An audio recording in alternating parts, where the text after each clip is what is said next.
ராம் என்ற ஏழை விறகு வெட்டி ஒரு கிராமத்தின் எல்லையில் ஒரு சிறிய குடிசையில் வசித்து வந்தார்.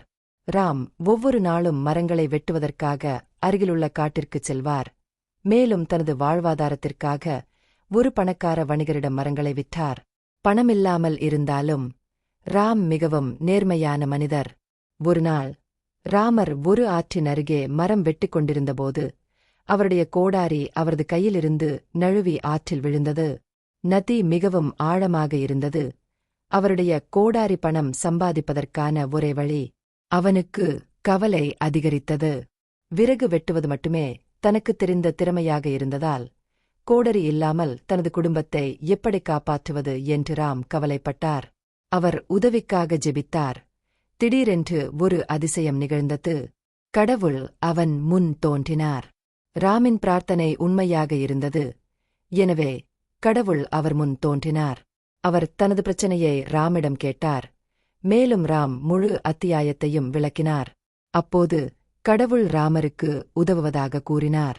கடவுள் தனது கைகளை தண்ணீரில் நழுவி வெள்ளியால் செய்யப்பட்ட கோடரியை வெளியே எடுத்தார். பளபளப்பான வெள்ளிப்பொருளை பார்த்த ராம் தனது கோடாரி இரும்பினால் ஆனது என்பதால் இது தனது கோடாரி இல்லை என்று கூறினார். பிறகு கடவுள் தொடர்ந்து தண்ணீரில் தேடி ஒரு தங்கக் கோடரியை வெளியே இழுத்து ராமரிடம் காட்டினார். பளபளக்கும் தங்கக் கருவியை பார்த்த பிறகும் ராம் ஆசைப்படவில்லை. அது தனது கோடரி அல்ல என்று கூறி அதை ஏற்க மறுத்துவிட்டார். கடைசியாக கடவுள் மீண்டும் தேடி இறுதியாக ராமின் இரும்பு கோடரியை வெளியே எடுத்தார்.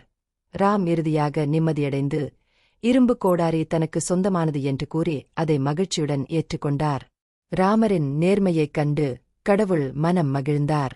கடவுள் ராமின் நேர்மையால் ஈர்க்கப்பட்டார் மற்றும் இந்த உலகத்தில் நேர்மையான மனிதராக இருந்ததற்கான பாராட்டுக்கான அடையாளமாக அவருக்கு தங்க மற்றும் வெள்ளி கோடரிகளை பரிசாக வழங்கினார்.